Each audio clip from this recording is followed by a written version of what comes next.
السلام عليكم ورحمة الله وبركاته.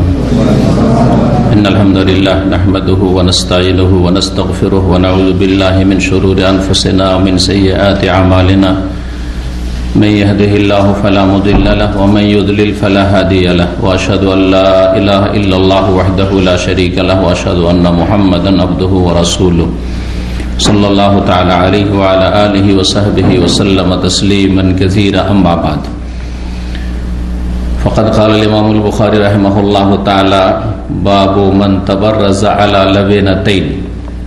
قال حدثنا عبد الله بن يوسف قال أخبرنا مالك عن يحيى بن سعيد عن محمد بن يحيى بن حبان عن عمه واسع بن حبان عن عبد الله بن عمر أنه كان يقول: إن ناسا يقولون إذا قعدت على حاجتك فلا تستقبل القبلة ولا بيت المقدس. فقال عبد الله ابن عمر: لقد ارتقيت يوما على ظهر بيت لنا فرأيت رسول الله صلى الله عليه وسلم على لبنتين مستقبلا بيت المقدس لحاجته، وقال: لعلك من الذين يصلون على أوراقهم. فقلت: لا أدري والله. قال مالك: يعني الذي يصلي ولا يرتفع عن الأرض يسجد وهو لاصق بالأرض। মহান আল্লাহর সমস্ত প্রশংসা যে আল্লাহ রাব্বুল আলামিন আমাদের সৃষ্টি করেছেন এবং আমাদেরকে জীবনযাপনের সঠিক নিয়ম নীতিমালা আর শিক্ষাদান করার জন্য ওহী নাযিল করেছেন এবং শেষ নবী প্রিয় নবী মুহাম্মদ রাসূলুল্লাহ সাল্লাল্লাহু আলাইহি ওয়াসাল্লামকে শেষ রাসূলকে প্রেরণ করেছেন, তার ইত্তেবা অনুসরণ করাও ফরজ করেছেন। আমাদের ধারাবাহিক আলোচনা সহিহুল বুখারীর পর্ব চলছে ওযু সম্পর্কে। আজ 26শে রবিউল সানি মোতাবেক 1442 হিজরি মোতাবেক 11 ডিসেম্বর 2020। আলোচনা পর্ব নম্বর 4 এই ওযুর, আর অধ্যায় নম্বর হচ্ছে 12। ইমাম বুখারী রাহিমাহুল্লাহ বলছেন: বাবু মান তাবাররাজা আলা লাবিনাতাইন। এই অধ্যায় হচ্ছে এমন কোন ব্যক্তি সম্পর্কে যেই ব্যক্তি দুটো ইটের উপর বসে পেশাব পায়খানা করে। কেউ যদি দুটো ইটের উপর পা দিয়ে ভর দিয়ে পায়খানা পেশাব করে প্রাকৃতিক প্রয়োজন, জি প্রাকৃতিক প্রয়োজন হচ্ছে আরবিতে তাজায় হাজাত। এই কথাটি অনেকে আমাদের দেশেও বলে। হাজা মানে প্রয়োজন। তো এই প্রয়োজন কোন প্রয়োজন? প্রাকৃতিক প্রয়োজন, মানুষ হিসাবে যেসব প্রয়োজন রয়েছে, অর্থাৎ পেশাব পায়খানা কথাটি শুনতে একটু যেন কেমন শ্রুতিকটু, শুনতে ভালো লাগছে না। সেই জন্য আরবি ভাষায় ভদ্রতার ভাষা হচ্ছে কাজায়ে হাজাত। কাদা মানে পুরা করা, হাজাত মানে প্রাকৃতিক প্রয়োজন। এখানে তাবাররাজা, বারাজ, এই বারাজ শব্দটি আজকাল ব্যবহার করা হয়। আপনি যদি চেকআপে যান, পেশাব পায়খানা চেকআপে যান, তাহলে বউল আর বারাজ, বউল হচ্ছে ইউরিন, পেশাব, আর পায়খানা চেক করা হচ্ছে বারাজ। তো বলছেন বাবু মান তাবাররাজা আলা লাবিনাতাইন। লাবিনা কাঁচা ইটকে বলা হয়। এক হচ্ছে পোড়া ইট আর একটা হচ্ছে কাঁচা ইট। লাবিনা ইটের উপর পা দিয়ে পেশাব পায়খানা করা, যাতে করে পেশাব পায়খানা আপনার শরীরে না লেগে যায়। জি, যদি কেউ পেশাব করছে ওই সময় যদি মাটিতে বসে থাকে তো পেশাবগুলি গড়ে এসে পায়ে লাগতে পারে, কিন্তু ইটের উপর যদি পা থাকে তাহলে অন্তত পায়ে আর লাগছে না। জি, আজকাল যে টয়লেটগুলো বানানো টয়লেট, সেখানেও দেখেন এইগুলো পায়ের জায়গাগুলো উঁচা করা আছে একটু, তাই না? একটু উঁচা করা আছে। আর উঁচা না থাকলে আশঙ্কা আছে। উঁচা যদি না করা থাকে তো পেশাব পায়খানা যেখানে গড়ে পড়েছে সেই জায়গাটা নিচে করা আছে, তো এটা হলো উঁচা করা। জি, তার মানে এরকমটা কেউ যদি করে, দুটো ইটের উপর পা দিয়ে আছে, ভর দিয়ে আর বসে পেশাব পায়খানা করছে, তো এটা প্রমাণিত, কোনো অসুবিধা নেই। তাবেই ওয়াসি বিন হিব্বান রহমতুল্লাহ আলাইহি বর্ণনা করেছেন প্রখ্যাত সাহাবী আব্দুল্লাহ বিন ওমর রাদিয়াল্লাহু তাআলা আনহুমা থেকে। দ্বিতীয় খলিফা আমিরুল মুমিনিন ওমর রাদিয়াল্লাহু তাআলা আনহুর ছেলে এবং বড় একজন সাহাবী ছিলেন। ওমর রাদিয়াল্লাহু তাআলা আনহুর পরে যদি তার পিতা কঠোরভাবে নিষেধ না করে যেতেন তো অনেকের প্রস্তাব ছিল যে তিনি খলিফা হবেন, এত যোগ্য মানুষ। মানে তিনি ওসমান, আলী, অন্যান্য এইরকম যারা সিনিয়র সাহাবায়ে কেরাম তাদের মর্যাদার ইলমের দিক থেকে, আমলের দিক থেকে, সুন্নতের পাবন্দির ক্ষেত্রে তার বিস্ময়কর ঘটনা বলে রয়েছে। এত সুন্নতের পাবন্দ ছিলেন। সুন্নাত মানে আবার দেশীয় ভাষায় বাঙালিদের কাছে আর বিশেষ করে বিধাতপন্থীদের কাছে দাড়ি টুপি, তাই না?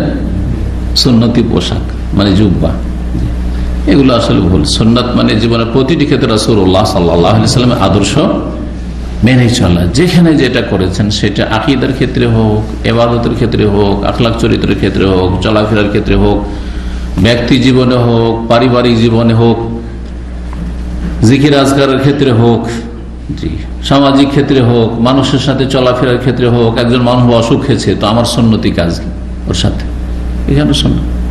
একজন মানুষ মারা গেছে, তা আপনি শুনতে পেলেন যে একজন মুসলিম মারা গেছে, আর আপনি জানাজায় হাজির হইতে পারবেন, তার দাফনে হাজির হইতে পারবেন, তো এখানে সুন্নতি তরিকা কি যে না ভাই গরিব মানুষ, সুতরাং এখানে যাওয়ার তো কোনো সার্থকতা নেই। যেমন কালকের এক জানাজা দেখলাম, যেমন বাংলাদেশে জানাজা হইল, 5টা বাঙালি ছাড়া কেউ নেই, সব আরবরাই জানাজা পড়লো। কারণ মানুষ যে গরিব, তারা জানাজায় গিয়ে যার পার্থিব কোনো ফায়দা নেই। ধনীদের জানাজায় যদিও বেদিন হোক না কেন, যদিও নাস্তিক হোক না কেন, যদিও মুশরিক হোক না কেন, কবর পূজারি হোক না কেন, লক্ষ লক্ষ লোক, জি হ্যাঁ, তো এগুলো আসলে সুন্নত না যে আমি সুন্নতি কাজ করে এলাম। জি, লক্ষ লক্ষ লোক জানাজায় হাজির হয়েছে। আরে সব বিদাতি আর বিদাতির জানাজা গেছে না, নাস্তিক বিধর্মী, সে ইসলাম বিদ্বেষী, তার জানাজায় লক্ষ লক্ষ হাজার হাজার লোক, ফায়দা কি? জি, কোন সুন্নাত পালন করতে গেছেন আপনি? তো কথা হচ্ছে যে সুন্নাত মানে সার্বিক জীবনে রাসূলুল্লাহ সাল্লাল্লাহু আলাইহি ওয়াসাল্লামের আদর্শের বাস্তবায়ন। এই কথাটা সব সময় যদি আকীদার পরিশুদ্ধি আপনার হয়ে থাকে, আকীদা মানহাজ ঠিক হয়ে থাকে, তাহলে এটা সবসময় মনে রাখবেন। আর 2-4টা কাজের নাম সুন্নত না। কেউ রফেদেন করলো সুন্নত, আমি জোরে বললে সুন্নাত, হ্যাঁ সুন্নাত অবশ্যই, এগুলো সুন্নত, কিন্তু অনেক ক্ষেত্রে সুন্নত নেই, কিন্তু প্রচলিত সুন্নাত। দাড়ি ওয়াজিব, সুন্নাত নাই, কিন্তু দাড়ি টুপি মানে সুন্নত মূর্খদের কাছে। টুপি সুন্নত নাই, যেটা সুন্নত নাই সেটাও সুন্নাত, যেটা ওয়াজিব সেটাও সুন্নাত। অজ্ঞতা, আসলে অজ্ঞতা সমাজে। টুপি সুন্নাত নাই মানে এই কথা বলছি না যে টুপি ছাড়া চলাফেরা করেন। টুপি সমাজে ভদ্র পোশাক, ইসলামী পোশাক, নেক মানুষদের পরিচয়, ভালো মানুষদের পরিচয় আপনাদের সমাজে, সুতরাং করুন। কিন্তু যেসব দেশে টুপি থাকলেও আর না থাকলেও সমান, কেরালায়, শ্রীলঙ্কায় টুপি না থাকলেও খুতবা দিতে দিবে, আর টুপি থাকলেও খুতবা দিতে দিবে। কিন্তু বাঙালি জাতি বিনা টুপিতে খুতবা দিতে দিবে, বক্তব্য করতে দেবে, আপনাকে আলেম বলবে। একটা মূর্খের মাথায় যদি টুপি থাকার মুখে দাঁড়িয়ে থাকে তো ও হচ্ছে হুজুর, কেমন আছেন, আল্লামা সাহেব, সব আল্লাহ, এখন হুজুরও না, সব আল্লাহ দাড়ি টুপি থাকলে। আর যদি বড় থেকে বড় আলেম হয় আর মাথায় টুপি না থাকে তো সমাজেও মূর্খ লোক। কি আছে, কোন ইলম আছে, পরিচয় আছে।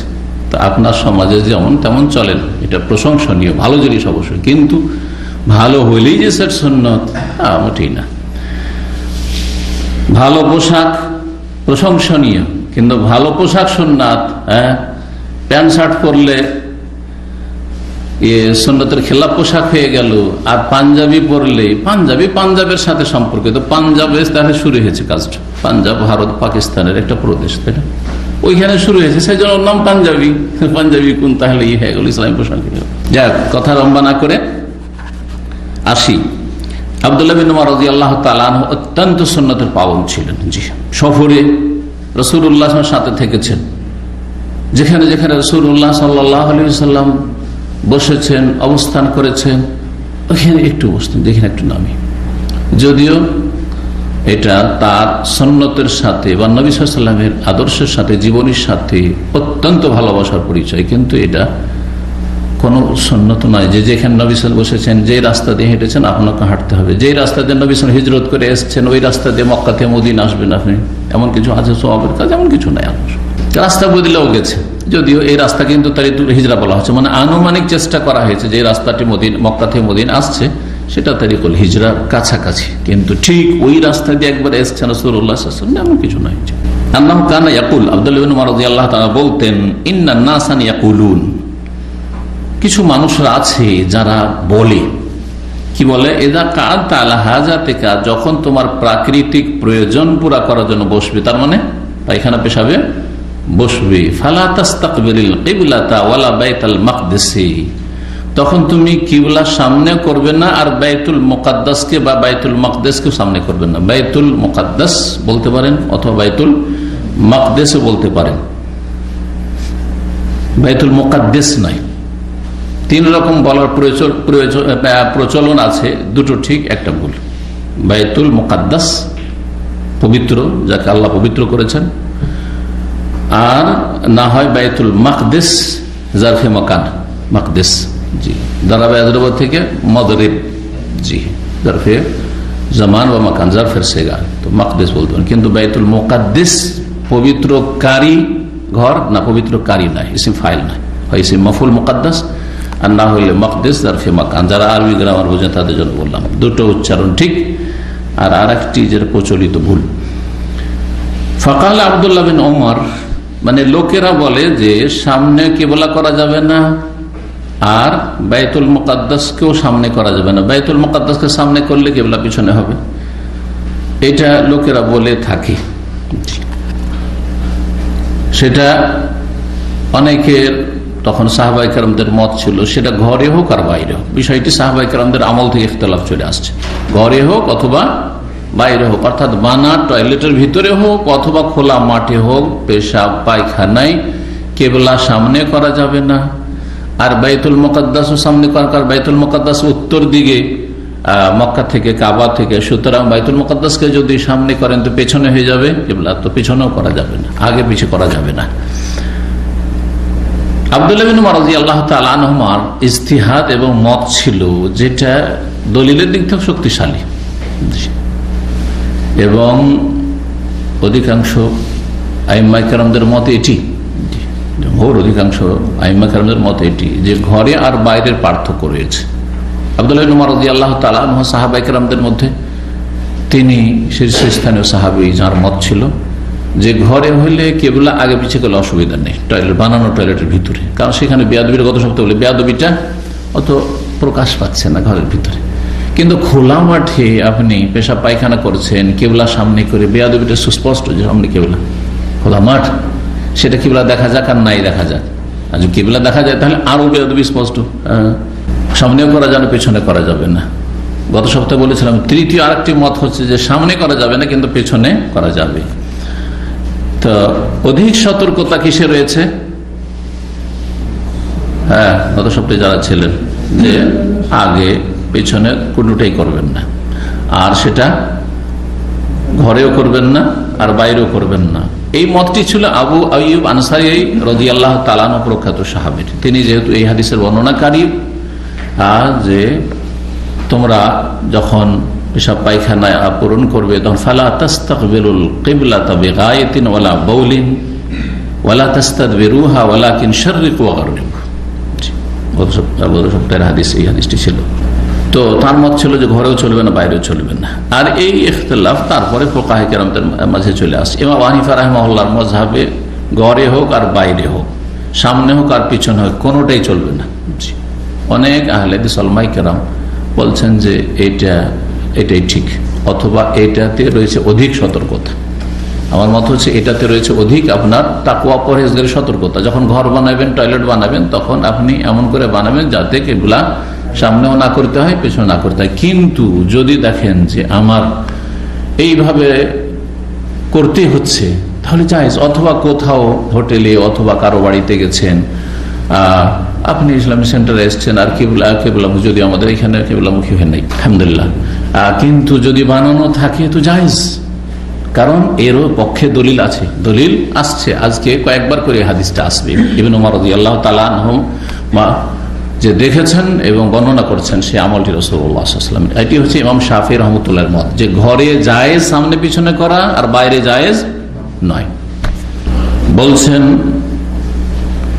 আব্দুল্লাহ বিন উমর রাদিয়াল্লাহু তাআলা যে লোকেরা বলছে যে একেবারে জায়েজ নয়, সামনে পিছনে কোনোটাই জায়েজ নয় আর ঘরে বাইরে কোথাও জায়েজ নয়, কিন্তু আমি লাকাদির তাকাইতু ইয়াওমান আলা জাহরি বাইতিন লানা, আমি একদিন আমাদের ঘরের ছাদে, জাহার মানে পিঠ, মানুষের পিঠটা উপরে থাকে আর বাড়ির পিঠ হচ্ছে ছাদ, তো আমি আমাদের বাড়ির ছাদে একদিন উঠেছিলাম। ফারাআইতু রাসূলুল্লাহ আলা লাবিনাতাইন, আমি দেখলাম যে রাসূলুল্লাহ দুটো ইটের উপর ভর দিয়ে বসে আছেন। তাহলে অধ্যায় রয়েছে দুটো ইটে পা রেখে পেশাব পায়খানা করা, এটা প্রমাণিত হইল, নবী সাল্লাল্লাহু আলাইহি ওয়াসাল্লাম করেছেন। মুস্তাকবিলান বাইতুল মাকদিস, বাইতুল মুকাদ্দাসকে সামনে করে, লিহাজাতিহি নিজের প্রাকৃতিক প্রয়োজন পুরা করার সময়, পেশাব পায়খানার সময় বাইতুল মুকাদ্দাসকে যদি সামনে করে থাকেন তো কাবা কোন দিকে পড়বে? পেছনে পড়বে। রাসূলুল্লাহ এরকম ঘরের ভিতরে বানানো বাথরুমে এরকমটা করেছেন। সুতরাং কেউ যদি বলে যে ঘরের মধ্যে জায়েজ নয়, এই আমলের খেলাফ, এটা বলতে চাইছেন ইবনে উমর রাদিয়াল্লাহু তাআলা যে জায়েজ আছে ঘরের ভিতরে, নবী সাল্লাল্লাহু আলাইহি ওয়াসাল্লাম এরকম করেছেন। যারা বলছেন যে না ঘরেও চলবে না, তারা এই হাদিসের উত্তর দিয়েছেন। একটি উত্তর হচ্ছে যে এটি রাসূলুল্লাহ সাল্লাল্লাহু আলাইহি ওয়াসাল্লামের কর্ম, আমল, আর আমলে সম্ভাবনা আছে যে হতে পারে রাসূলুল্লাহ সাল্লাল্লাহু আলাইহি ওয়াসাল্লাম এটি খাস বৈশিষ্ট্য, এটা অন্যদের জন্য নাও হইতে পারে। কিন্তু বচন যদি থাকে, কওলি হাদিস, বাচনিক হাদিস যদি থাকে যে নবী সাল্লাল্লাহু আলাইহি ওয়াসাল্লাম বলেছেন ফালা তাস্তাকবিরুল কিবলাতা বিগাইতিন ওয়ালা বাউলিন, পেশাব পায়খানায় কিবলা সামনে পিছনে করিও না, ওয়ালা তাস্তাদবিরুহা, এই হাদিসটা আম। সুতরাং নবী সাল্লাল্লাহু আলাইহি ওয়াসাল্লামের কথাকে আমলের উপর আমরা কি করব? অগ্রাধিকার দেব, তারজিহ দেব। আরেকটি উত্তর তারা দিয়েছেন যে কেউ যদি কোন জায়গাতে বাথরুম করে, পেশাব পায়খানে আছে, সেই সময় হঠাৎ করে ইচ্ছাকৃত নজর দেওয়া তো হারাম, ঠিক না? ইচ্ছাকৃত নজর দেওয়া হারাম। আমাদের দেশে ওই নদীর কিনারায় আর রেল লাইনের পাশে আপনাদের জানা আছে যারা বসবাস করে, এরা বেহায়া হয়ে যায়, ইল্লা মাশাআল্লাহ, এদের লজ্জা কমে যায় ধীরে ধীরে। একসময় বাথরুমের খুব অভাব ছিল, এখন যদি খানিকটা সভ্য হতে শিখেছে, ইসলাম না জানলেও কিছুটা সভ্য হয়েছে যে চলো একটা বাথরুম বানাই বাড়িতে। বাইরে এরকম রাস্তাঘাটে, রাস্তার পাশে, রোডের পাশে অথবা রেললাইনের পাশে, নদীর কিনারায়, নদীর পাড়ে পেশাব পায়খানা করছে, আর মানুষ পাশ দিয়ে রাস্তা আছে চলাচল করছে, বা গাড়ি চলছে, ট্রেন বাস চলছে, পেশাব পায়খানা করে তখন কেমন বসে থাকে? কেমন বসে থাকে? মাথা নিচু, মানে চোখে চোখে না দেখা হয়ে গেল, কে কি দেখছে দেখুক, তাই না? ঝাল মূর্খতা আসলে।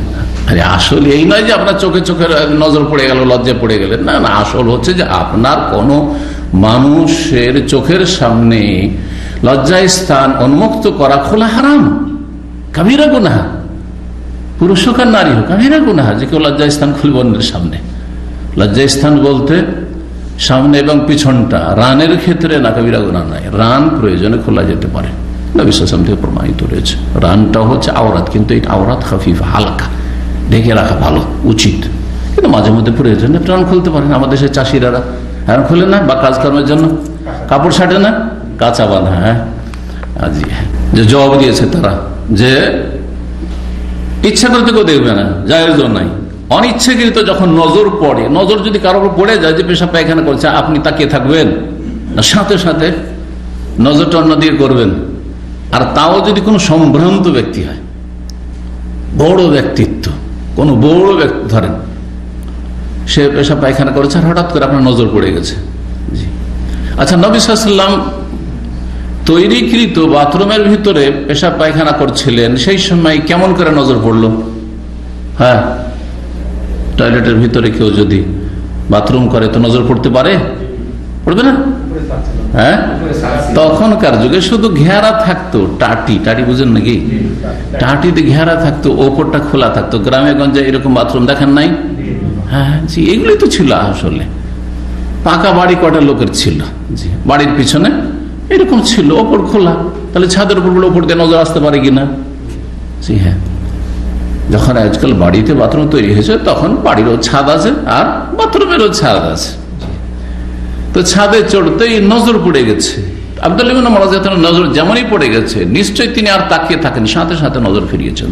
তো দেখার ক্ষেত্রে হতে পারে কোন রকমের ভ্রম হতে পারে, ভুল হতে পারে, দেখতে গিয়ে অনেক সময় চট করে নজর পড়লে ভুল হইতে পারে, চট করে মনে করছে এটা হয়তো অমুক লোক, না অমুক না, অন্য কি হইতে পারে। আবার অনেক সময় বাথরুমে ধরেন বসে আছে এইভাবে, কিন্তু এরকম করে বসে থাকে, অনেকে বসে থাকে এরকম বাথরুমে যখন বসে না এরকম করে বসে আছে, তাহলে হঠাৎ নজর পড়লে ভাবে যে ওইদিকে মুখ করে, তার মানে এইদিকে মুখ করে হয়তো বাথরুম করছে, ঠিক না? আসলে তো এইভাবে বসে আছে। এগুলো জবাব দেওয়া হয়েছে। জি, আর যারা বলছেন না ঘরের ভিতরে জায়েজ আর বাইরে জায়েজ নাই, আপনি করেন না খুশি আলো, কিন্তু জায়েজ ঘরের ভিতরে, আর এটাই শক্তিশালী। কিন্তু তারা উত্তর কি দিয়েছে ওই হাদিস আবু আইয়ুব আনসারী রাদিয়াল্লাহু তাআলা আনহু হাদিসের, বর্ণিত হাদিসের, সেই হাদিসের উত্তর হচ্ছে সেটা হাদিস আম, এটা হচ্ছে খাস।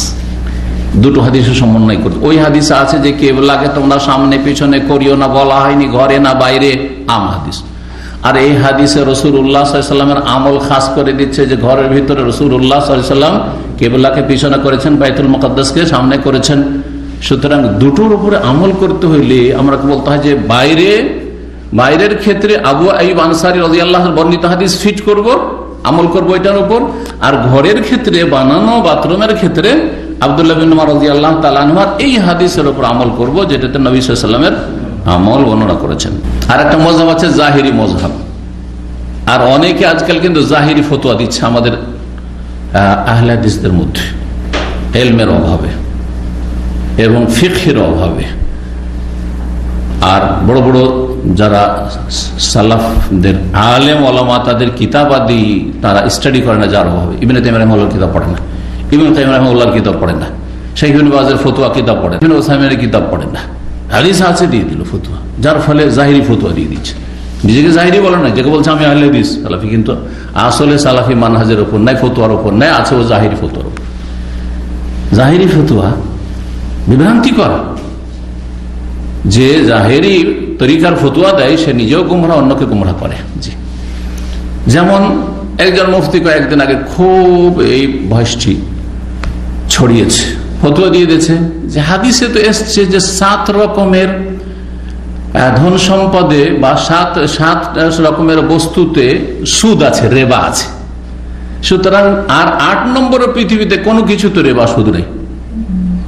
এই ক্ষেত্রে এই 7 রকমের ওপর অন্য কিছুকে কিয়াস করব, এই কিয়াসই মানে নাও। 7 আছে 7, আজব ফতোয়া। এই ফতোয়া হানাফি মযহাবের না, আবু হানিফার না, শাফিঈর না, মালিকের না, আহমদের না, বরং আহলে হাদিস ওলামাদের না, এটা জাহিরি ফতোয়া। জাহিরি রহমতুল্লাহ গফরাল্লাহু, তার হাসানাতও আছে, ভুলও আছে। ইবনে হাজম জাহিরি রহমতুল্লাহ বড় ইমাম ছিলেন, কিন্তু তারা জাহিরি মানহাজের লোক ছিলেন, সুতরাং তাদের ফতোয়াতে অনেক ভুল আছে। জি হ্যাঁ, এখন এই তরিকাতে ফতোয়া দিয়ে বসে আছে যে স্বর্ণ আর চাঁদির কথা, সুতরাং স্বর্ণ আর চাঁদিতে কি আছে? সুদ আছে, এই কাগজের নোটে সুদ নেই। এই ফতোয়া কেউ যদি দেয় সে নিজে গুমরাহ হইল, অন্যকে গুমরাহ করলো, এই জাহিরি ফতোয়া দিয়ে। কথা বুঝতে পারছেন না? তো ওই রকমই জাহিরি ফতোয়া আছে এই পেশাব পায়খানা আর বিষয়ে, যে পেশাব পায়খানা করার ব্যাপারে যখন পরস্পর বিরোধী হাদিস আছে, আর রাসূলুল্লাহ সাল্লাল্লাহু আলাইহি সাল্লাম এর মধ্যে এই হাদিসটিকে আপনার ঘরের ক্ষেত্রে খাস না করে বলছে এই হাদিস হচ্ছে নাসিখ, রহিতকারী। যে হাদিসে রাসূলুল্লাহ সাল্লাল্লাহু আলাইহি সাল্লামের আমল, যে তিনি কি করেছেন, কিবলাকে পিছনে করে বাথরুম করেছেন, তাহলে এইটা রহিতকারী হাদিস। আর আবু আইয়ুব আনসারী হাদিস হচ্ছে মানসুখ। সুতরাং ঘরে হোক বাইরে হোক সব জায়গায় কিবলামুখী, কিবলা পিছনে করে পেশাব পায়খানা করা জায়েজ। দিল ফতোয়া, ভুল ফতোয়া, ভুল ফতোয়া। হাদিস শেষ হয়ে গেছে। ওয়াকালা, যখন এই হাদিস শোনালেন ইবনে ওমর রাদিয়াল্লাহু তাআলা আনহু, তারপরে বলছেন তার ছাত্রকে, তার ছাত্র এখানে রয়েছে ওয়াসি বিন হিব্বান রাহমাতুল্লাহ আলাইহি, তাবেঈ। তাকে বলছেন, তারও ধারণা এরকম ছিল যে আপনার পেশাব পায়খানাতে বসলে ঘরে হোক বাইরে হোক কোন জায়গাতে কিবলা মুখী হওয়া যাবে না, কিবলা পিছনে করা যাবে না। তো তার উপর খনন করতে গিয়ে বলছে মনে হচ্ছে যে তুমি ওই সব লোকদের দলভুক্ত যারা নিতম্বে ভর দিয়ে সালাত আদায় করে, পাছাই ভর দিয়ে, সহজ ভাষায় ওয়ারিকের বহুবচন, পাছাকে মাটিতে লাগিয়ে দিয়ে যারা সেজদা করে সালাত আদায় করে তাদের দলের লোক নাকি তুমি মনে হচ্ছে ওই রকম। এটা বলার উদ্দেশ্য কি? হাফেজ ইবনে হাজার রহমতুল্লাহ আলাইহি এই সহিহ বুখারীর যে বিশাল ভাষ্য 12 খণ্ডে রয়েছে ফাথুল বারী, তাতে তিনি নকল করেছেন উক্তিগুলি বা এর ব্যাখ্যাগুলি। তাতে ইমাম কেরমানি রহমতুল্লাহ তার একটি সহিহ বুখারী শারহ রয়েছে, ভাষ্য রয়েছে। ইমাম কেরমানি রহমতুল্লাহ আলাইহি যে ব্যাখ্যা করেছে সেটা হচ্ছে যে এখানে উদ্দেশ্য হচ্ছে তার অজ্ঞতা বর্ণনা করা, যে এক শ্রেণীর মূর্খ লোকের আছে যারা ভুল তরিকায় সালাত পড়ে। সেটা হচ্ছে সালাতে তারা নিতম্বকে একবারে মাটিতে লাগিয়ে দিয়ে আর হাতকে মাটিতে রেখে একবারে গুড়িসুড়ি হয়ে তারা সিজদা করে। এই হানাফি মহিলাদের নামাজ, হানাফি মহিলাদের নামাজ, জি হ্যাঁ, এই হানাফি মহিলাদের নামাজটি সহিহ হাদিস বিরোধী নামাজ। যে মহিলা এবং পুরুষের নামাজে পার্থক্য রয়েছে 14 রকম, আর তার একটা পার্থক্য হচ্ছে সিজদা করে তখন নিতম্বকে একবারে মাটির সাথে লাগিয়ে দিবে, হ্যাঁ, অধিক পর্দার জন্য। আরে অধিক পর্দা তুমি নিজের খেয়াল খুশি করতে নিয়ে আসবে, নবীর তরিকা না নিয়ে আসতে হবে। নবী সাল্লাল্লাহু আলাইহি ওয়াসাল্লাম বলছেন সাল্লু কামা রাআইতুনি উসাল্লি, তোমরা সালাত আদায় করো যেমন আমাকে সালাত আদায় করতে দেখলে, সে পুরুষ হোক আর নারী হোক। নবী শুধু পুরুষদের নবী নাকি না মহিলাদের নবী? মহিলাদের নবী। আর নবী সাল্লাল্লাহু আলাইহি ওয়াসাল্লাম বলছেন আমার মতো করে তোমরা সালাত আদায় করো। সেই সময় যদি নারী পুরুষের সালাতে পার্থক্য থাকতো পদ্ধতিগত, তাহলে বলতেন দেখো এই সাহাবীরা তোমরা আমার মতো সালাত সাল্লু কামা রাআইতুমুনি উসাল্লি, কিন্তু এই আমার বিবিরা আজওয়াজ মুতাহারাত, হে আমার মেয়েরা, হে সাহাবিয়াতরা, তোমরা কিন্তু তোমাদের তরিকা আলাদা আছে, শিখিয়ে দিলাম তোমাদেরকে। এই ব্যাপার আছে কোথাও নেই। যতগুলি কিছু আসার নবী সাল্লাল্লাহু আলাইহি ওয়াসাল্লাম থেকে নয়, পরবর্তীকালে বর্ণনা করে, সবগুলি জয়ীফ, দুর্বল, সহিহ না। আর না হলে কাউরি ইজতিহাদ, ব্যক্তিগত কোন তাবির ইজতিহাদ, এতে বেশি একটু পর্দা আছে, চলো একটু মহিলারা একবারে শুয়ে।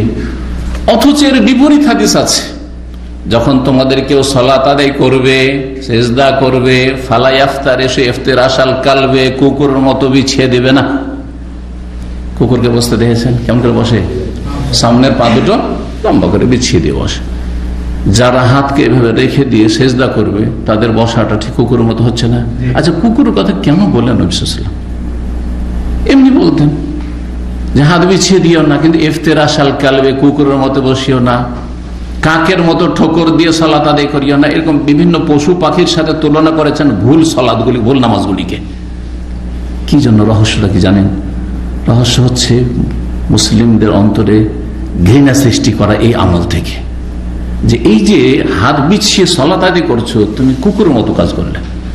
তুমি যে ঠাক ঠাক ঠাক ঠাক তাড়াতাড়ি করে রুকু সেজদা, এই যে সালাত পড়ছো, তুমি নাকরাতুন কানাকরাতিল গোরাম, কাকের মতো ঠোকর মারছো, মুরগির ঠোকর মারা নামাজ, এইরকম সালাত পড়বে না। কথা বোঝা গেছে? এইভাবে বিভিন্ন পশুর সাথে বিভিন্ন সুন্নত বিরোধী যে ভুল নামাজ, সেগুলিকে তুলনা করেছেন যাতে করে কেউ ভুল নামাজ, ভুল সালাত আদায় না করে। তো তুমি মনে হয় ওই দলের লোক নাকি? তো ওই দল বলতে এখানে জাহেলদেরকে বোঝানো হয়েছে যারা সুন্নত জানে না, সুন্নত থেকে মূর্খ।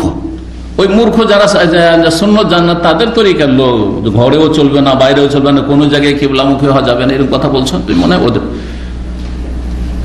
আর কেউ কেউ বলেছেন যে না, এটার উদ্দেশ্য তাদের অজ্ঞতা প্রকাশ করা নয়, বরং হতে পারে যে এমন কিছু লোকেরা ছিল যারা এইরকম করে সালাত আদায় করতো, হতে পারে যে এরকম সালাত আদায় করতো আর মনে করতো যে এতে যখন সেজদা যাব এতে আমাদের শরীরে পর্দা হবে বেশি। এটা যেমন শরীয়ত বিরোধী, ঠিক তেমনি তোমার যে মতটি রয়েছে, এই মতটি হচ্ছে শরীয়ত বিরোধী। এক কথায় ইবনে ওমর রাদিয়াল্লাহু তাআলা আনহুমার কঠোর ভূমিকা ছিল যে ঘরের মধ্যে জায়েজ, যেটা জায়েজ জায়েজ, আমি দেখেছি, নিজের চোখে দেখেছি, এটা ছিল তা। কালা মালিক, ইমাম মালিক রাহমাহুল্লাহ এই কথাটির ব্যাখ্যা করছেন। ইমাম মালিক প্রসিদ্ধ মদিনার ইমাম, ইয়ানিল্লাযী অর্থাৎ এর তাৎপর্য হচ্ছে আল্লাযী ইউসাল্লি, যে সালাত আদায় করে, ওয়ালা ইয়ারতাফি আরদে, যে জমিন থেকে শরীরটা উঠিয়ে সালাত আদায় করে না, ইয়াসজুদু সিজদা করে, কিন্তু ওয়া হুয়া লাসিকুন বিল, আর জমিনের সাথে একবারে মিলিত হয়ে জমিনের সাথে সেটে সিজদা করে, হাত বিছিয়ে দিলেন আর পাছাটাকে একবারে নিচে বসিয়ে দিলেন, আর গুড়ি সুড়ি হয়ে বুকের মাঝে আর জমিনের মাঝে তেমন ফাঁক রাখলেন না, এইরকম যারা করে তাদের সম্পর্কে বলেছেন যে এরা যেমন মূর্খ, অথবা এরা যেমন সুন্নতের খেলাফ কাজ করে। ঠিক তেমনি এটাও সুন্নতের খেলাফ যে তুমি যেটা জায়েজ সেটাকে নাজায়েজ মনে করলে। 13 নম্বর অধ্যায় বলছে বাবুল খরুজ নিসাইল আল বারাজ। এই অধ্যায় হচ্ছে নারীদের বের হয়ে যাওয়া বাড়ি থেকে এলাল বারাজে পেশাব পায়খানার জন্য। মহিলারা বাড়ির বাইরে প্রয়োজনে, প্রাকৃতিক প্রয়োজন পুরা করার জন্য পেশাব পায়খানার জন্য বাইরে যেতে পারে কি না, এটা হচ্ছে মাসআলা। এখন আপনি আমি শহরে বাস করি অথবা গ্রামে বাস করলো, আলহামদুলিল্লাহ বাথরুম আছে, বাথরুম তৈরি করার পয়সা আছে, করেছেন, ঠিক আছে। আপনি হয়তো বলবেন আপনার মেজাজে, না না না এটা কি করে হতে পারে, মহিলারা বাথরুম করার জন্য পেশাব পায়খানার জন্য বাইরে মাঠে ঘাটে যাবে, ঠিক না? বলতে পারেন। কিন্তু আজকের থেকে 30 বছর পিছনে চলে যান, যাই না এখনো গ্রামে গঞ্জে থাকতে পারি, যাওয়া হয় না তো বলতেও পারি না, কিন্তু আমরা চোখের সামনে দেখেছি অধিকাংশ বাড়িতে বাথরুমের ব্যবস্থা ছিল না, যার ফলে মহিলারা কোথায় যেত? বাইরে যেত, সে বাঁশের ঝাড়ের আড়ে হোক, গাছের আড়ে হোক, কোন গর্তে হোক, হ্যাঁ যেত। বাড়ির পিছন দিকে, বিশেষ করে বাড়ির পিছন দিকে ঢাকায় থাকে, বন জঙ্গলে আছে দেশ আমাদের, গাছপালাতে চারিদিক ঘেরা। যারা যতটা পর্দা করে ততটা পর্দা করে বসত। আর বিশেষ করে রাত্রে গেলে কোনো দোষের কথা নাই। নবী সাল্লাল্লাহু আলাইহি ওয়াসাল্লামের বিবিগণ অথবা নবী সাল্লাল্লাহু আলাইহি ওয়াসাল্লামের সাহাবিয়াত যে মদিনার, তারা বাইরে যেতেন, কিন্তু হাদিস আছে রাতে যেতেন। কখন যেতেন? রাতে। মা আয়েশা রাদিয়াল্লাহু তাআলা সহিহ বুখারীতে রয়েছে যে তার উপর মিথ্যা অপবাদের যে হাদিস রয়েছে কিসসাতুল ইফক, তাতে লম্বা হাদিসে বর্ণনা করা হয়েছে। তিনি বলছেন যে তখনকার যুগে মদিনায় যেহেতু প্রতিটি ঘরে বাথরুমের ব্যবস্থা ছিল না, সেই জন্য মদিনার মুসলিম নারীরা, আনসারী মুহাজিরদের মহিলারা বাইরে যেত, কিন্তু রাতে যেত। রাত ছাড়া দিনের নাই, রাত টু রাত। এই রাতে পেশাব পায়খানা করে চলে আসলো বাইরে, পেশাবের জন্য তো আশেপাশে করে না, যে ঘরের ভিতরে পড়ে নেওয়া যায় হয়তো, কিন্তু পায়খানার ব্যাপারটা তো অন্যরকম, তাই না? ব্যবস্থা না থাকলে তো পায়খানা করার জন্য রাত্রে যেত। রাত্রে গেলে আরো পর্দা রয়েছে। কিন্তু যে নাজায়েজ কাজগুলি গ্রাম অঞ্চলে আমরা ছোট কাল থেকে মানে জানি, সেটা হচ্ছে যে দলবদ্ধ হয়ে মহিলারা যায় আর পায়খানা বসে গেছে, গোল হয়ে আশেপাশে বসে গেছে আর পায়খানা করছে আর গল্প করছে। জানেন না? আপনাদের অনেকের বয়স কম আছে, জানবেন না। যাদের 40-এর বেশি বয়স তারা বেশি জানবেন। হারাম এসব পায়খানা অবস্থায় কথা বলা জরুরি না হলে জায়েজ নাই, কথা বলা জায়েজ নাই। আল্লাহ সন্তুষ্ট হয়। কিন্তু প্রয়োজনে অনেক সময় পেশাব পায়খানা করছেন, বাইরে থেকে আপনাকে খুব এমার্জেন্সি, আপনার ওয়াইফ অথবা আপনার ছেলে কোন একটা জরুরি কথা বলছে, উত্তর দিতে পারেন। প্রয়োজনে জায়েজ আছে, কিন্তু বিনা প্রয়োজনে এসব করা জায়েজ নাই। আদবের খেলাফ, সভ্যতার খেলাফ, ভদ্রতার খেলাফ। ইসলাম মানুষকে তাহজিব সাকাফাত শিখিয়েছে। জি, সভ্য মানুষ তৈরি করেছে। ইসলাম ছাড়া কোন জাতি সভ্য হতে পারে না। যারা আজকে সভ্যতার কথা বলছে, তারা মানুষের সামনে 2-4টি কথাতে তাদের লৌকিকতার সভ্যতা, তাদের ব্যক্তি জীবনে, পারিবারিক জীবনে তাদের জীবনটা পশুর চাইতে নিকৃষ্ট জীবন, পশুর চাইতে নিকৃষ্ট জীবন তাদের। জি,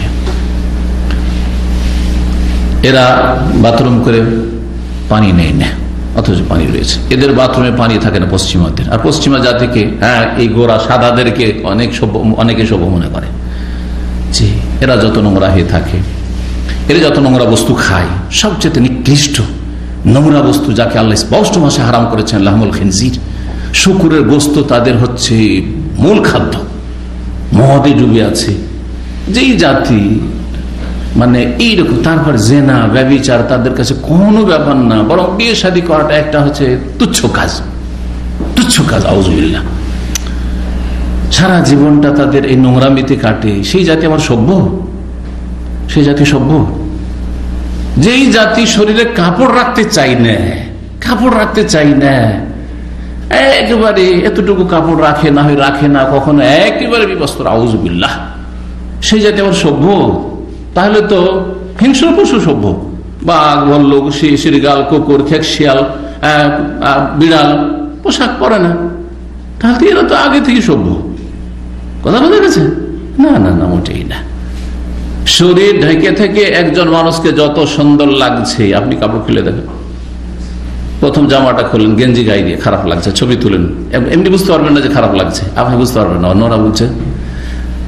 ছবি তুললেন, দিয়ে দেখেন ছবিটা।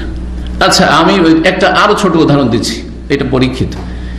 পায়ে যদি মোজা না থাকে আর পায়ের ছবি আসে, দেখতে একবারে বেশি লাগবে পায়ের ছবিটা, কিন্তু মোজা যদি থাকে দেখতে সুন্দর লাগবে। ঠিক কিনা? চিন্তা করেন আপনি।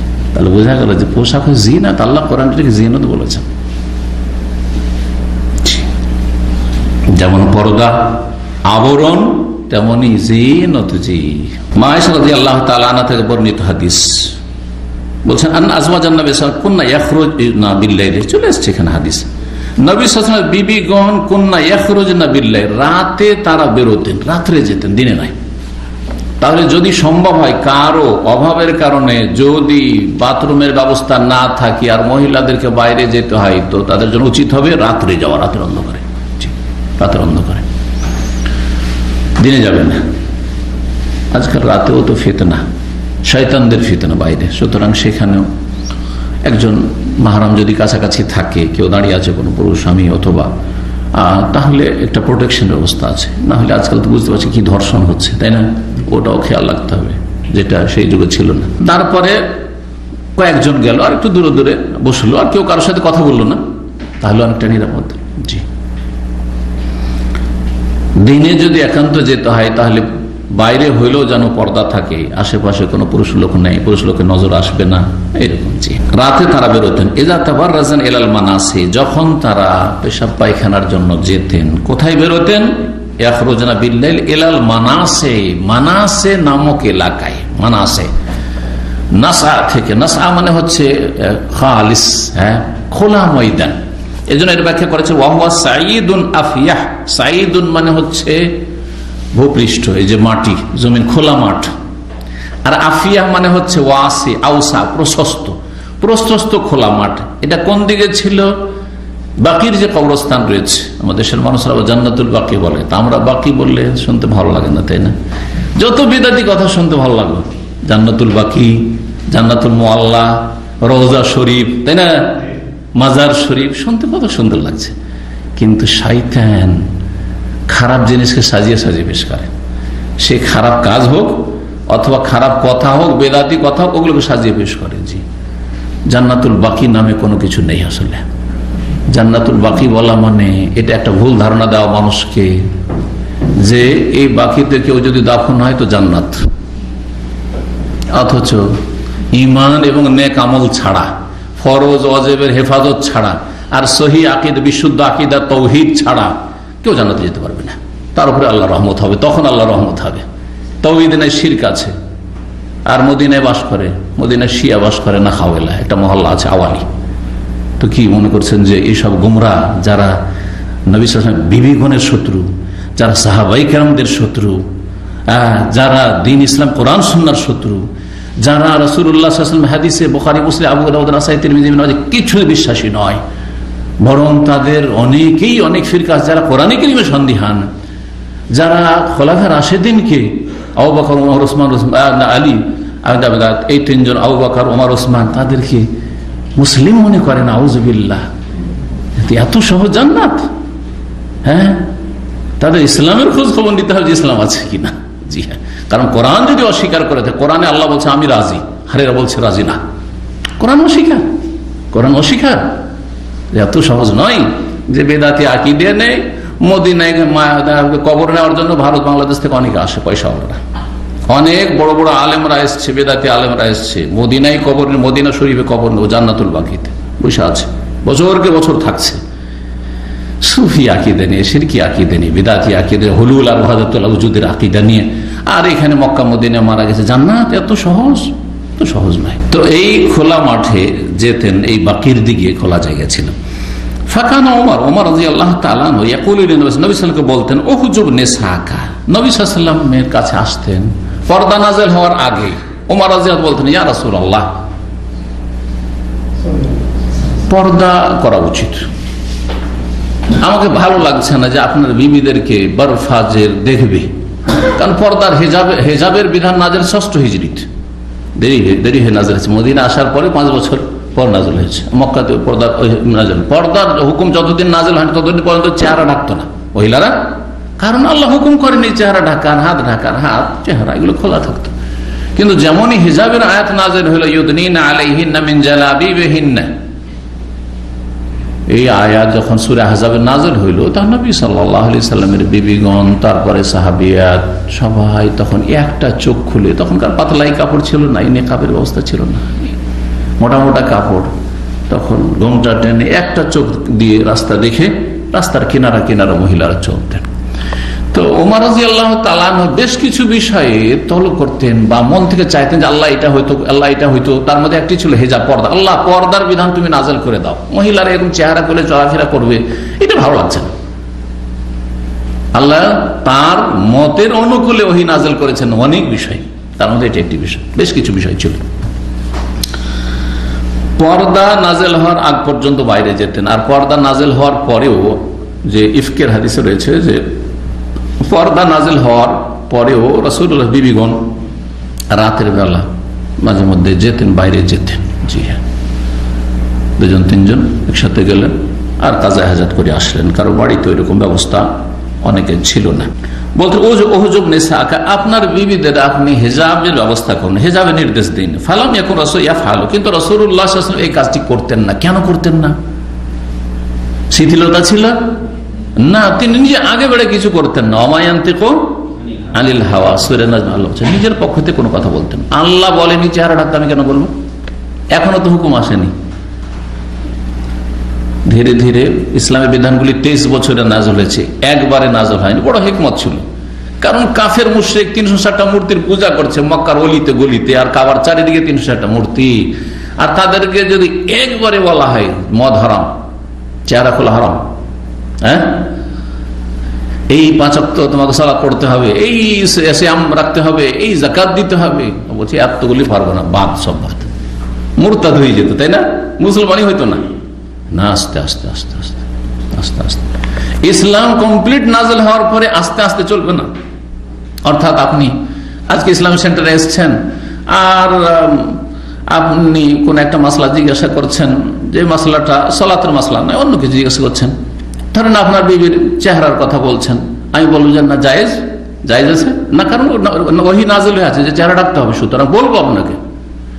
যদি জিজ্ঞাসা করা যায় টাকনাটা ঢাকা যাবে কিনা কাপড় দিয়ে, না টাকনার উপরে রাখতে হবে, কি বলবো? আপনার জন্য চলবে বলবো নাকি? না, জায়েজ, জায়েজ বলবো না, কারণ দিন কমপ্লিট হয়ে গেছে, আমার লোক আবার অবকাশ নেই হারাম আমার জন্য গোপন করা, কথা বোঝা গেছে। কিন্তু আপনি যদি জিজ্ঞাসা না করেন, তো আমি আগে আপনার টাকনার নিচেও কাপড়, আর সিগারেটও খাচ্ছে, মুখ দিয়ে গন্ধ আসছে, আর শুনতে পেলাম যে তো নামাজও পড়ে না, তাহলে সবগুলি একসাথে বলবো না, সবগুলি। এটা হচ্ছে দাওয়ার হিকমত। দাওয়াতের কাজে কি হিকমত? দাড়িও নেই, প্রথম দিনই বলবো ভাই দাড়িটা রেখে আসি, বলবো নাকি? কখন না, এটা তরিকা না, এটা দাওয়াতের হিকমত না। কিন্তু আপনি যদি জিজ্ঞাসা করেন দাড়ি, যে দাড়ির হুকুম কি, অবশ্যই বলবো যে ওয়াজিব।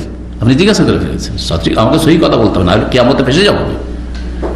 কিন্তু আপনি যদি জিজ্ঞাসা না করেন, তাহলে আপনাকে দাড়ির দাওয়াত দেবো না। প্রথম কিসের দাওয়াত দেবো? তৌহিদ। যদি জানি যে আপনি মাজারপন্থী, আটরসি, মাইজ ভান্ডারি, আপনি দেওয়ানবাগী, তা আগে তৌহিদ, সালাতের আগে তৌহিদের কথা বলুন। কবর পূজা ছাড়ুন, পীর পূজা ছাড়ুন, মাজার পূজা ছাড়ুন, জি, না হলে কিচ্ছু কবুল হবে না। এই নামাজ পড়ে লাভ নাই, জুমা বেকার আপনার এই শিরকি কুফরি আকীদা নিয়ে কোনো কাজে আসবে না। এটা আপনি তৌহিদি জনতা না, শিরকি জনতা, আপনি যতই বলেন না কেন। আপনি জানছি মাশাআল্লাহ তৌহিদ, কিন্তু তৌহিদের সাথে সাথে তৌহিদের সমানই গুরুত্ব রাখি কিন্তু সালাত। সুতরাং বলবো আপনাকে 5 ওয়াক্ত সালাত পড়বেন। আরে বেশি না পারবেন দিনে রাতে 70 রাকাত পড়ে নেবেন, ফরজটা পড়েন 5 ওয়াক্ত, ফজর ছাড়বেন না। সুন্নাত ভারী লাগছে, ঠিক আছে, আস্তে আস্তে পড়েন। আপনি 70 রাকাত পড়ে দেন, আপনি মুসলিম।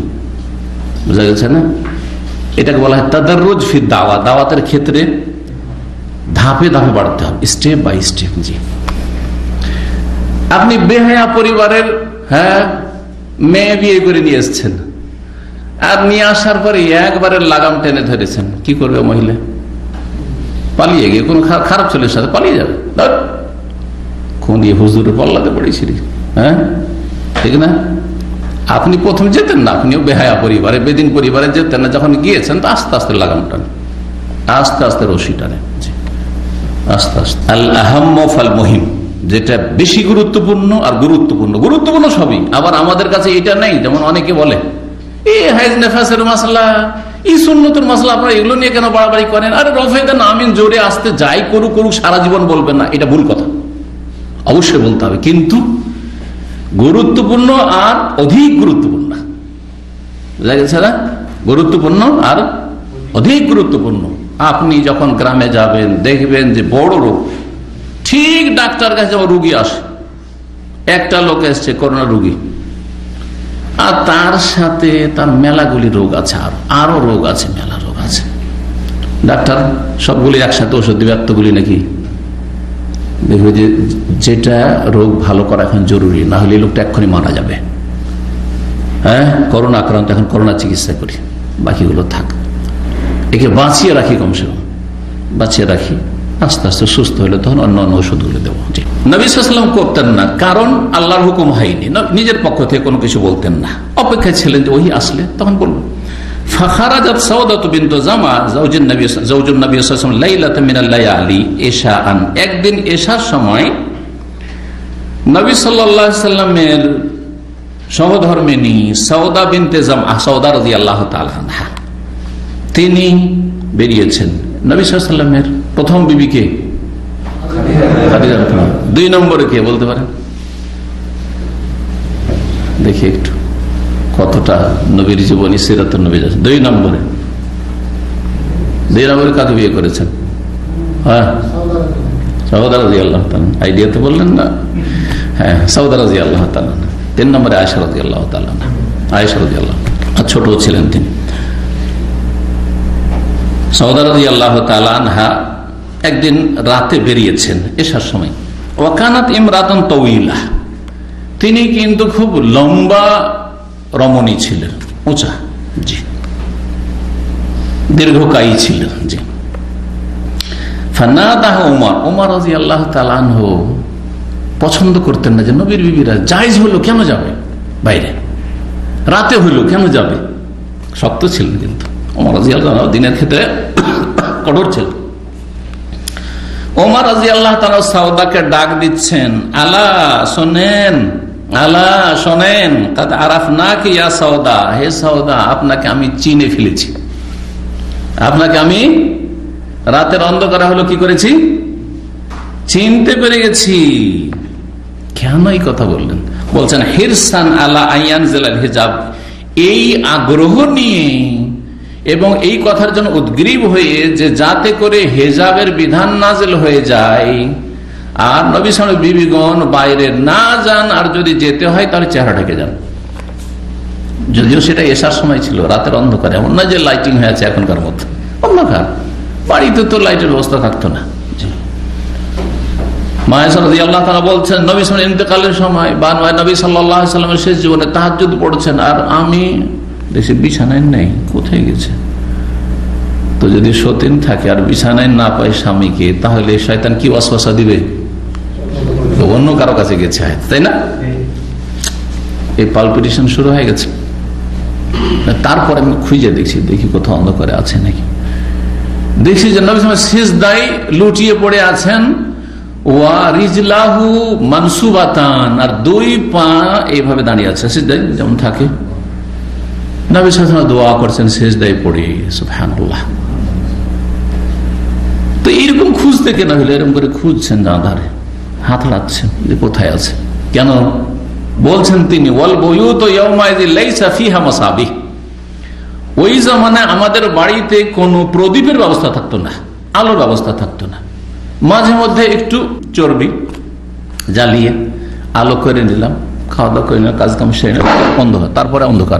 হেজাবের আশায় ওমর রাদিয়াল্লাহু তাআলা আনহু এই কথা বলেছে। ফাআনজালাল্লাহুল হিজাব, অতঃপর আল্লাহ হেজাবের বিধান নাযিল করলেন, হেজাবের বিধান নাযিল করলেন।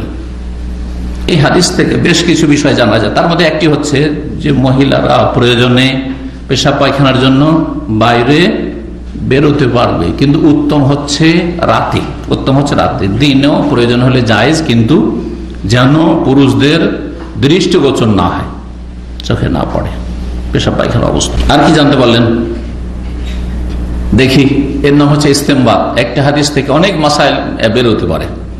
এই হাদিস থেকে কি জানা গেল না যে বেগানা মহিলার সাথে কথা বলা জায়েজ? জানা গেল না? ওমর রাদিয়াল্লাহু তাআলা আনহু মাহরাম নন নবী সাল্লাল্লাহু আলাইহি বিবির জন্য, যদিও নবীর বিবিগণ সবাই উম্মতের মা, আমাদের মা তারও মা, ওয়াজওয়াজ উম্মাহাতুম, কিন্তু এই মা কোন দিক থেকে? বিবাহ করা হারাম, যেমন মাকে হারাম তেমন নবীর বিবিগণকে বিবাহ করা উম্মতের জন্য হারাম। এই দিক থেকে, সম্মানের দিক থেকে, শ্রদ্ধার দিক থেকে, এহতেরাম তাজিমের দিক থেকে। কিন্তু বাকি শরীয়তে মাসাইলের দিক থেকে মা নয়। যেমন মাকে নিয়ে আপনি সফর করতে পারবেন, মায়ের সাথে আপনি একটা হোটেলে গিয়ে এক রুমে থাকতে পারবেন, পারবেন না? পারবেন না?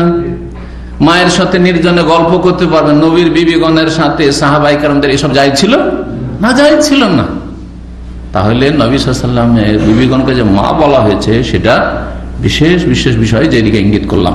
তো তাহলে বেগানা পুরুষ কথা বলেছেন কার সাথে? নবী সাল্লাল্লাহু আলাইহি ওয়াসাল্লাম বিবিগণের সাথে। সুতরাং প্রয়োজনে কেউ যদি কারো স্ত্রীর সাথে কথা বলে আর সেখানে ফিতনার আশঙ্কা না থাকে, আর সেটাও যদি আপনার দ্বীনী কথা হয়, তো জায়েজ না? জায়েজ নয়?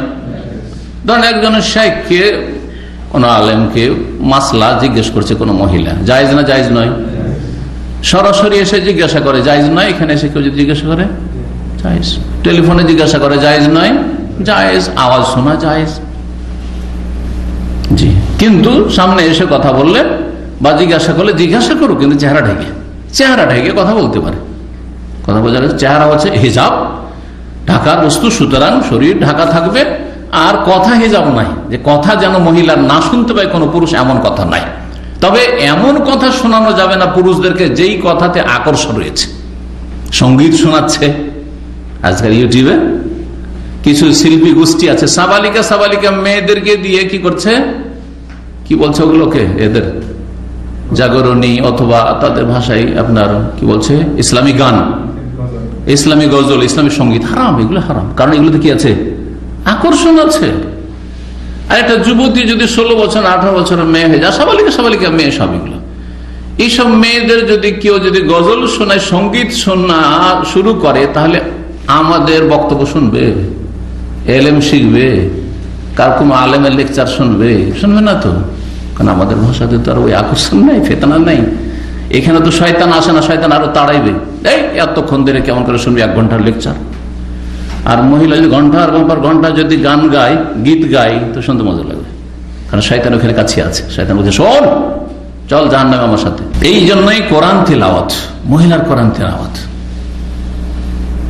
মহিলার কাছ থেকে শিখার ব্যবস্থা থাকলে পুরুষ কখনো কোরআন তেলাওয়াত শুনে। এই পুরুষ ওস্তাদের কাছে আমি কোরআন শিখছি, তাজবিদ শিখছি, আর কোরআন মস্ক করছি, না, জায়েজ নয়। কারণ কোরআনের তেলাওয়াত সুর করতে পারে, যায়্যিনুল কোরআন বিআসওয়াতিকুম, যখন সুর করে পড়বে তাতে একটা আকর্ষণ আসবে, আর মহিলাদের আওয়াজে একটা আকর্ষণ আছে। সুতরাং মহিলাদের তেলাওয়াত পুরুষ শুনবে, জায়েজ নয়? কিন্তু মাসলা মাসায় জিজ্ঞাসা প্রয়োজন। কেনাকাটা, মুদিখানা দোকানে যাচ্ছে আর মহিলা কিনে আসে, কাপড়ের দোকানে, হয়তো স্বামী ব্যস্ত, স্বামী থাকলে, আর যদি এমনিও যায় স্বামীকে সাথে নিয়ে গেলে সবচেয়ে ভালো, কিন্তু মহিলা প্রয়োজনে যাচ্ছে, কোনো কিছু কিনে নিয়ে আসছে, জায়েজ নয়? জায়েজ। আমার কারণ আমল থেকে আমল চলে আসছে, জায়েজ। কিন্তু ফিতনা যেন না থাকে, ফিতনার আশঙ্কা নেই। যেখানে ফিতনার আশঙ্কা থাকলে মাহরামের সাথে নির্জনতা জায়েজ নাই, এটা মনে রাখেন। অর্থাৎ এই মশলা অনেকে জানে না, কিন্তু আপন মায়ের পেটের ভাই কিন্তু চরিত্র খারাপ, লুচ্চা, চরিত্রহীন, তাহলে তার বোনেরা ওই ভাইয়ের সাথে সফর করবে না, ভাইয়ের সাথে নির্জনে গল্প করবে না, ভাইয়ের সামনে শরীর পুরো ঢেকে থাকবে, কারণ এর চরিত্র খারাপ, এর নজর খারাপ। যদি কেউ টের পায় যে কোনো মাহরামেরও নজর খারাপ হয়ে যাচ্ছে, আমার আপন মামা নজর খারাপ, জি নজর খারাপ, দূরে থাকেন, দূরে থাকেন, ফিতনা। জি, এই হাদিস থেকে জানা গেল যে মাকেও নসিহতমূলক কথা বলতে গিয়ে একটু শক্ত করে বলা যাবে। এমন শক্ত নয় যে একবারে বেয়াদবি হয়ে যায়, বড় কষ্ট দিলেন কিন্তু একটু শক্ত করে বললেন, মা আপনার নামাজ পড়েন না, বলবেন না মা কি করছেন আপনি, নামাজ পড়েন, কয়দিন বাঁচবেন আপনি, নামাজ পড়েন, না হলে আমাকে পাবেন না আপনি। জি, আপনি এই শিরক করবেন না, অনেকের মা আছে মাজারে যায় না, এই পীরের মুরিদ হওয়া যাবে না, মোটেই না, শক্ত ভাষায় বলতে পারবেন। কোথা থেকে জানলাম? এই হাদিস থেকে। নবীর বিবিগণ, উম্মতের মা, ওমরের মা রাদিয়াল্লাহু তাআলা আনহু বলছেন, দেখেন আপনাকে আমি কিন্তু চিনে ফেলেছি, আপনি রাত্রে বেরোচ্ছেন। অর্থাৎ উদ্দেশ্য হচ্ছে যাতে বের না হন, যদিও জায়েজ কিন্তু অনুত্তম, জায়েজ কিন্তু অনুত্তম। বাড়ির ভিতরে যদি পেশাব পায়খানা পূরণ করে, কাজা হাজাত করে, এটা উত্তম, মহিলা হোক আর পুরুষ হোক, বাইরে যাওয়ার চাইতে। আল্লাহ হেজাবের বিধান নাযিল করে দিলেন। তারপর থেকে নবী সাল্লাল্লাহু আলাইহি ওয়াসাল্লামের বিবিগণ সবাই চেহারাটাকে চলাফেরা শুরু করলেন, তার সাহাবিয়াতরা চেহারাটাকে চলাফেরা করলেন। আর এই সিলসিলা আলহামদুলিল্লাহ চলে আসছে। আর সৌদি আরবে আছে, দিনদার পরিবারগুলিতে আছে, কেউ ইবাদত হিসাবে পালন করছে, আর অধিকাংশই সেটা প্রথাগত পালন করছে। যারা ইবাদত হিসাবে চেহারা ঢাকছে, পর্দা করছে, তাদেরটা কিয়ামত পর্যন্ত টিকে থাকবে, কোন শক্তি সেটা কেড়ে নিতে পারবে না। ইউরোপ আমেরিকা গেলেও চেহারা ঢাকবে, কাফেরদের মাঝে গেলেও চেহারা ঢাকবে, ভালো জায়গায় থাকলো মন্দ জায়গায় থাকলো, কথা ঠিক না? কিন্তু যারা প্রথাগত করছে, দেশাচার, আরে সৌদি আরবে সবাই ঢাকছে, বাংলাদেশ থেকে অনেকে ভিজিটে নিয়ে আসছেন, আপনার স্ত্রী এখানে এসে ঢাকা শুরু করেন, সবাই ঢাকছে, একাই তো লজ্জা লাগে চেহারা খুলতে। কিন্তু সে প্রথাগত করলো, দেশাচার করলো, তাহলে এই আদাত ইবাদত নাই, কোনো নেকিও পাবে না, আর এটা টিকসই হবে না। যেমনই এখান থেকে এয়ারপোর্টে যাবে, সব খুলে ব্যাগে ভরে নেবে, করছে না অনেক মহিলারা, সব খুলে ভরে নিচ্ছে।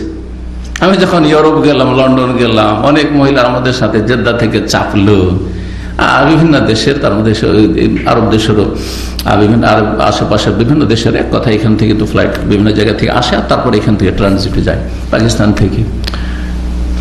কিছু মহিলা দেখলাম, বেশিরভাগই তো সব চেহারা খোলা দেখলাম, যাচ্ছে মুসলিম অথচ মহিলা, কিন্তু কিছু আছে চেহারা ঢেকে। এইখান থেকে চেহারা ঢেকে উঠলো, যেমনই ফ্লাইট উড়ে গেছে, আর তার উপরে সব চেহারা খুলে দিয়েছে। ওখানে গিয়ে যখন ওই লাইনে লেগেছি, ইমিগ্রেশনের জন্য, সেখানে চেহারা ঢাকা মহিলা খুঁজেই পাচ্ছি না, শুধু আমার ওয়াইফ চড়ার পর মহিলা খুঁজে পাচ্ছে। একটা মহিলা আলহামদুলিল্লাহ পেলাম, আর একজন মহিলা যে চেহারা ঢেকে এখান থেকে জিদ্দা থেকে চেহারা ঢেকে গেছে, ওখানেও চেহারা ঢাকা। মাশাআল্লাহ। কথা হচ্ছে যে হেজাব একটা হচ্ছে ইবাদত, আর একটা হচ্ছে আদত, প্রথা, দেশাচার, অভ্যাস।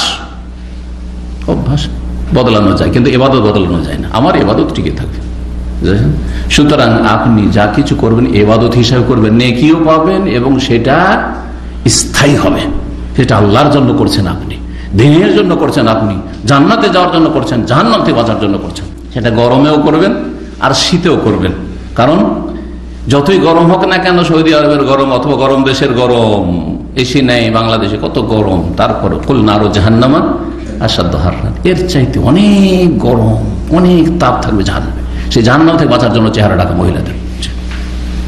ইবাদতের যেন হিজাব হয়, ইবাদতের কাজকর্ম হয়, দুনিয়ার স্বার্থে যেন না হয়, আল্লাহ যেন হেফাজত করে। মায়েশা রাদিয়াল্লাহু তাআলা আনহা বর্ণিত 147 নম্বর হাদিস, নবী সাল্লাল্লাহু আলাইহি সাল্লাম থেকে তিনি বর্ণনা করেন, বলেন, কাল নবী সাল্লাল্লাহু আলাইহি ওয়াসাল্লাম বলেন, কাদ ওযানা লাকুন্না, হে আমার বিবিরা বা হে আমার সাহাবী মহিলারা, তোমাদেরকে অনুমতি দেওয়া হয়েছে আল্লাহর পক্ষ থেকে, আনতাখরুজনা ফি হাজাতিকুন্না, যে তোমরা তোমাদের প্রাকৃতিক প্রয়োজন পুরা করার জন্য, পেশাব পায়খানার জন্য বাড়ির বাইরে বের হবে।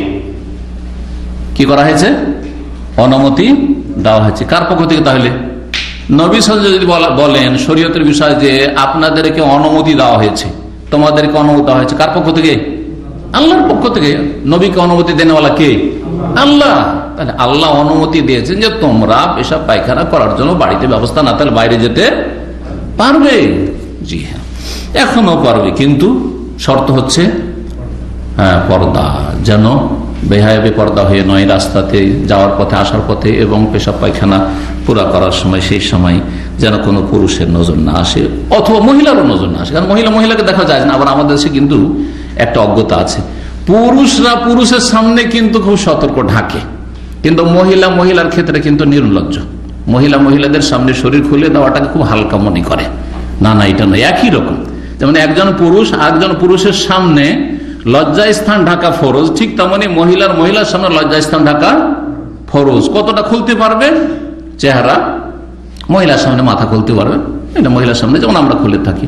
কিন্তু শরীরের আপনার যেগুলি আপনার ঢাকার বস্তু, যেগুলিতে ফিতনা রয়েছে, সেগুলি মহিলার সামনেও ঢাকবে। জি, বক্ষ ঢাকবে, পিঠ ঢাকবে, তারপরে আপনার নাভি থেকে নিয়ে হাঁটু পর্যন্ত ঢাকবে। হ্যাঁ, হাঁটুর নিচেটা পুরুষের সামনে খুলতে পারবে না, কিন্তু মহিলার সামনে হাঁটুর নিচে খুলতে পারবে। জি, বাবু তাবাররুজ ফিল বুয়ুত, এই অধ্যায় হচ্ছে 14 নম্বর অধ্যায়, বাড়িতে পেশাব পায়খানা করা। আগেরটা পেলেন যে মহিলাদের জন্য বের হওয়া বাইরে, তো মহিলারাই যদি বাইরে বের হতে পারে, তাহলে পুরুষরা বাইরে তো পেশাব পায়খানা করতে পারে, তাই না? কোনো অসুবিধা নেই, প্রয়োজন নেই। এখন বাড়ির মধ্যে পেশাব পায়খানা করা যায় কিনা, যেখানে ইবাদতবন্দি করছেন, যেখানে আপনি ঘুমাচ্ছেন, বসবাস করছেন, সেই জায়গাতে বাথরুম বানানো, আজকাল বিশেষ করে যে অ্যাটাচ বাথরুম, এখানে ঘুমিয়ে এইখানে সালাত আদায় করছেন আর পাশে এইখানে করে বাথরুম, জায়েজ কিনা, এটা ওই হাদিস থেকে এবং এই অধ্যায় থেকে প্রমাণ করতে চাই বুখারী রাহমাতুল্লাহ আলাইহি। বাবু তাবাররুজ মানে পেশাব পায়খানা করা, ফিল বুয়ুত বাড়িতে। ওয়াসি ইবনে হিব্বান রাহমাতুল্লাহ আলাইহি বর্ণনা করছেন, হাদিসটি এর আগে হয়ে গেছে সেজন্য শেষ করিনি। আব্দুল্লাহ বিন উমর রাদিয়াল্লাহু তাআলা থেকে বর্ণনা করছেন, কালা বলছেন, ইরতাকাইতু ফাওকা যাহরি বাইতি হাফসা, আমি উঠলাম বা চড়লাম হাফসা রাদিয়াল্লাহু তাআলা আনহার বাড়ির ছাদে। হাফসা কে? ওমর রাদিয়াল্লাহু তাআলা আনহার মেয়ে, নবী সাল্লাল্লাহু আলাইহি ওয়াসাল্লামের সহধর্মিণী এবং আব্দুল্লাহ বিন উমরের বোন। এই হাদিসে পাওয়া গেল যে এই ছাদটা ছিল কার বাড়িটা? হাফসা রাদিয়াল্লাহু তাআলা। আগের হাদিসে কি আছে? হ্যাঁ, আল্লাহ যাহরে বাইতিল্লাহ, আমাদের বাড়ির ছাদে। তো হাদিস তো পরস্পর বিরোধী হয়ে গেল, তাই না? বলছেন না, বিরোধী নয়, দুটোর সমন্বয়টা শুনে নেন। বোনের বাড়িকে প্রথম একটি সমন্বয় হচ্ছে যে বোনের বাড়িকে নিজের বাড়ি বলা যায়। বোন কাছাকাছি বাস করছে, বোনের বাড়ি আমাদের বাড়ি, ভাইয়ের বাড়ি নিজের বাড়ি, এই অর্থে বলা হয়েছে, যেমন অনেকে বলে থাকি। আর একটি এর চেয়ে বেশি সুন্দর সমন্বয়, সেটা হচ্ছে যে হাফসা রাদিয়াল্লাহু তাআলা আনহার ইন্তেকালের পরে তার যে বাড়িটা, কক্ষটা ছিল, সেই বাড়ির ওয়ারিস হয়েছে, উত্তরাধিকারী হয়েছিলেন তার ভাই আব্দুল্লাহ বিন উমর রাদিয়াল্লাহু তাআলা আনহুমা। তিনি দীর্ঘদিন হায়াত পেয়েছিলেন, লম্বা হায়াত পেয়েছিলেন। তো হাফসা রাদিয়াল্লাহু তাআলা ইন্তেকালের পরে যখন ওয়ারিস হলেন, তাহলে বাড়িটা কার হয়ে গেল? আব্দুল্লাহ বিন উমরের। তো যখন কখনো হাদিস বর্ণনা করছেন সেই বাড়িটা ছিল কার? হাফসা বাড়ি, আমার বোনের বাড়ি ছিল। আর কখনো বলেছে সেই বাড়িটা যেহেতু আমি উত্তরাধিকারী সূত্রে পেয়েছি, সুতরাং সেই বাড়িটা আল্লাহ যাহরে বাইতিল্লাহ, আমাদের বাড়ি, আমাদের বাড়ি বা আমার বাড়ি। কি জন্য ছাদের উপর উঠেছিলেন? বিনা কাজে কেউ উঠে না, বলছেন লে বাদে হাজাতি, আমার বিশেষ কাজে, কোন কাজের জন্য। ফারায়তু রাসূলুল্লাহ সাল্লাল্লাহু আলাইহি ওয়াসাল্লাম, রাসূলুল্লাহ দেখেছিলাম, ইয়াকদি হাজাত, তার প্রাকৃতিক প্রয়োজন পুরা করছিলেন, মানে পায়খানা করছিলেন, মুস্তাকবিরাল কিবলা, মুস্তাদবিরাল কিবলা, কিবলা পিছনে করে, মুস্তাকবিলা শাম, শাম দেশকে সামনে করে। আর শাম দেশেই ফিলিস্তিনে রয়েছে বাইতুল মাকদেস, সুতরাং ওই হাদিসের সাথেও মিল আছে। এখানে শাম বলা হয়েছে, ওখানে বাইতুল মাকদেস বা বাইতুল মুকাদ্দাস বলা হয়েছে।